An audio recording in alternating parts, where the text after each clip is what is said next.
The games happen on 28th, February 28th. The first game is the Dallas Mavericks. It's Luka's birthday. 136, 125 beat the Raptors. Luka on his birthday, a 30-point triple-double, 16 assists, 11 rebounds, and 30 points. Kyrie continued to play well with 29 points and 2 steals and a block. Pretty efficient overall. And we got to watch how far this Mavericks team can go.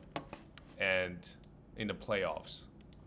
In the regular season right now, they are the 7th seed, which is not good enough for Luka to be in the MVP situation. I mean, the numbers are there.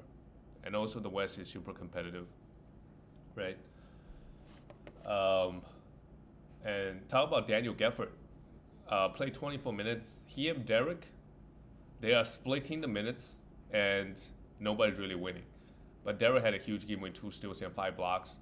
But both guys could be rostered, but the thing is, once you get into the playoffs, right, you could have a situation where, on their schedule, they're going small versus certain teams. And Gafford and Lively, they're not going to combine for 48 minutes. Otherwise, I mean, both of them played 24, could be okay. PJ Washington played really good as well and added 3 blocks with 5 threes and 23 points. Look at the Raptors, RJ Barrett. The points is great, man. And 4 threes, 26 points, 6 assists, but 4 for 9 from the free throw line. Scotty bombs. Hey, man, he still have the efficiency issue going on. 9 for 22, 1 for 3 from the free throw line. 11 rebounds, 7 assists, 3 steals and block. All these are absolutely amazing. Jacob Porter with 4 steals and 2 blocks, 6 assists, and 7 rebounds. That's also really, really good. He brought all the defensive stats. Emmanuel Quickly has been playing much better lately. 28 points, 9 assists, and 2 steals. Gary Trent, his minutes is great, but just 2 threes and a steal. I mean, just not that long ago, him starting playing 35 minutes a night is a top 40 player. That's probably 2 seasons ago. But in theory, he should still hit threes and get steals. He's not doing that this year. Steals could be high variance. It depend on how this defensive scheme goes. He could really go up and down. All right, move on to the next one. The New Orleans Pelicans beat the Indiana Pacers 114-123. CJ is back, and Trey Murphy was out this game, but Herbert Jones still got his minutes. 38 minutes is crazy. Continue to roster him, absolutely must roster. CJ came back, played okay, had 23 points. Zion Williamson and Brandon Ingram. Zion and Brandon Ingram, these guys don't get that many defensive stats. So the counting numbers look pretty good in fantasy, but they got to get more defensive stats. Brandon Ingram, 13 for 13 from the free throw line is also huge. Valanciunas, is he hurt? It looks like, I don't know what happened. Wow. He played just 7 minutes because, Trey Murphy, I take that back. He did play. He came off the bench, still had 31 minutes. They're still able to find minutes for him. But maybe Valanciunas was just so bad defensively, they just benched him. I mean, he's obviously a hold. You don't drop him after this one bad game. They just decided to go small matchup-wise. They could not keep up with the Pacers. Pacers, Benedict mentioned, he still played 30 minutes. Andrew Nembhard played 29. Sure, these guys, they're not much rosters, it looks like, because even the minutes is good, their production is up and down. If their schedule is good, then that week, sure, absolutely must roster. Miles Turner played 27 minutes with 5 fouls. Stealing 2 blocks is pretty good, 14 points. Siakam had 24 points and 2 blocks. And Tyrese Halliburton with 17 points, 13 assists. A steal and a block with 3 threes and just 1 turnover. Tyrese Halliburton has fallen off. The last, since the injury, I would say. He's still really good, but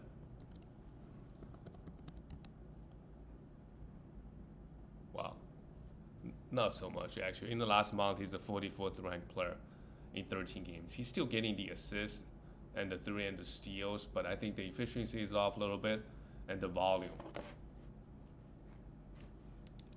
Move on to the next one. This one is surprising. The Bulls beat the Cleveland Cavaliers, one of the better teams in the East. And in overtime too. What a hard fought game. Donovan and Darius Garland both played 44. Not the best game from Donovan. And for whatever reason, he only took 13 shots, 4 threes and 19 points. And Darius Garland had 23 points and 5 assists. 7 threes is really good. Jared Allen played okay. Mobley, big game with 13 rebounds, a steal and 4 blocks. Mobley has been really good. 34th ranked player in the last month, averaging 1.6 blocks. Yeah, I mean, his counting numbers stayed the same since his rookie year. This year, he's just averaging 16 points and 9.5 rebounds. Like, he was doing that in his rookie season. So I would say, like, maybe just because, they got so many guys on the Cavaliers that he's not necessarily going to be a 20-point scorer, right? And then he's not at the center position. He's not grabbing as many rebounds and blocks.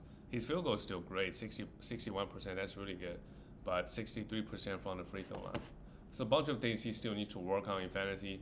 But in the past couple of years, he basically did not really improve. Max Strus, overtime played 36. He was a hero, but I think he's just a 3-point streamer on most nights. 6 assists is actually good, 5 rebounds. So he does a little bit everything. So he's not a traditional 3-point streamer. Like, he can get you some rebounding and assists as well. For the Bulls, Gray Wayne and Kobe White and DeRozan both shot the ball pretty bad. But DeRozan was able to get 35 points, 17 for 19 from the free throw line. And they started Andre Drummond and Nikola Jokic, which is understandable versus the Cavaliers. And our Drummond friend got 26 rebounds and 3 blocks. This is why every time Vucevic is out or Andre Drummond starts, you stream him. He just put up numbers in fantasy, even though in real life not so much. He's maybe not so good of a player.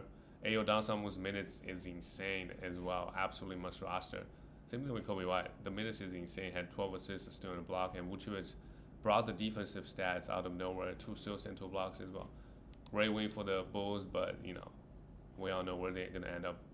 They're gonna make the plays and they're gonna lose in the first round. 80% chance that happens. And the next game is the Grizzlies lost to the Timberwolves 101-110. They put up a fight, on the road. Jaren Jackson Jr. 33 points, 13. Really good game, but the blocks. He had 3 steals, but only just 1 block. Vince Williams had a decent game, although he didn't shoot the ball well, but does a bit of everything. 6 rebounds, 6 assists, a steal and a block.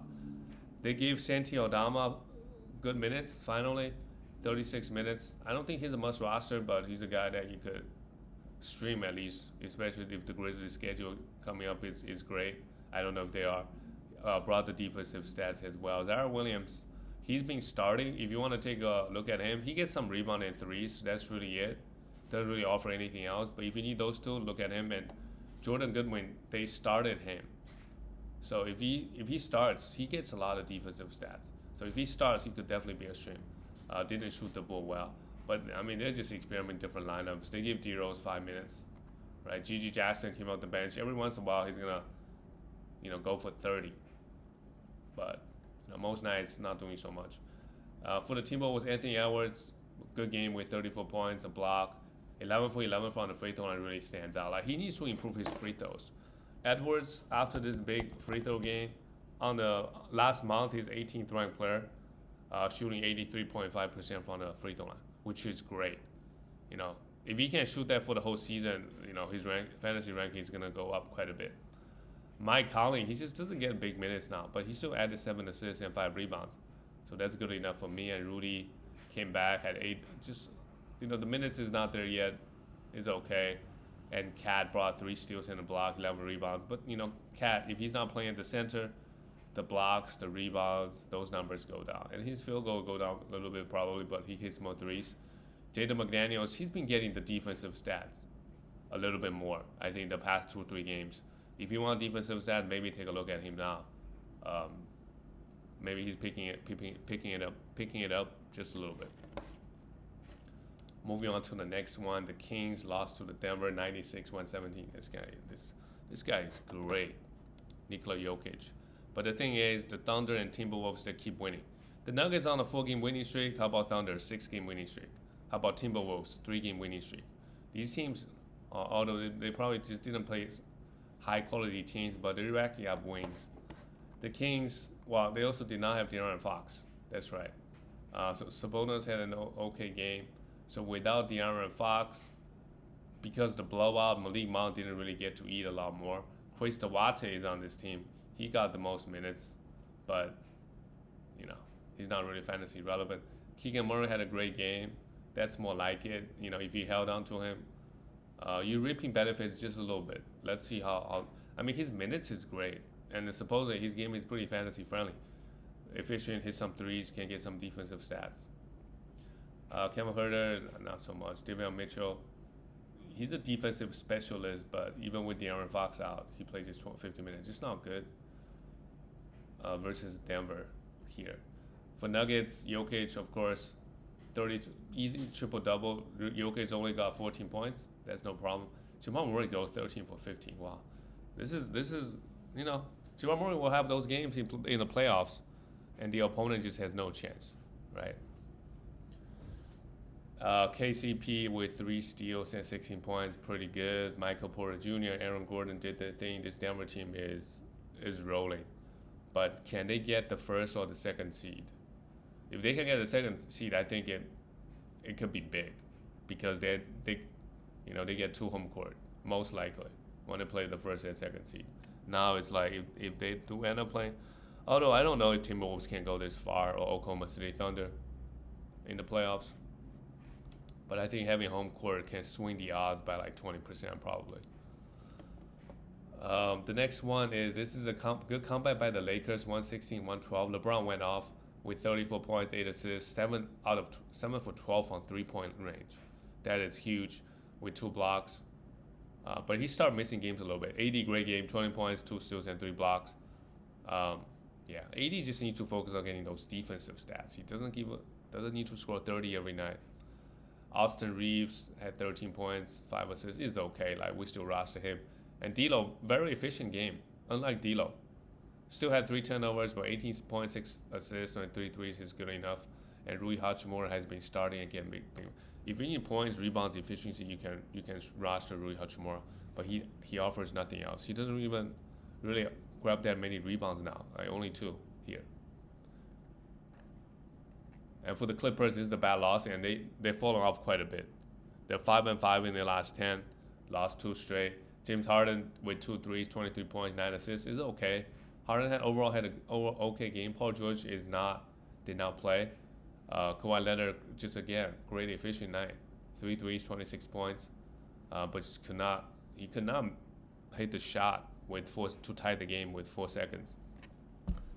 Yeah, I mean, usually those situations, if the opponent is not guarding you for 3, I would go for 3 every time, just from an analytics perspective, right? If they're giving you the 3 as well, because even if you tie it, you still go for overtime. It's still 2. I'm assuming if you go to overtime, it's 50-50. So why not just go for a 3? Go for the kill, right? But again, this is just purely from analytics perspective. I think you should take the 3 when you're down by 2 points. And obviously, the Lakers can maybe steal 1 or 2 seconds when they get the ball back, but yeah. And that's it, guys. I'll see you tomorrow.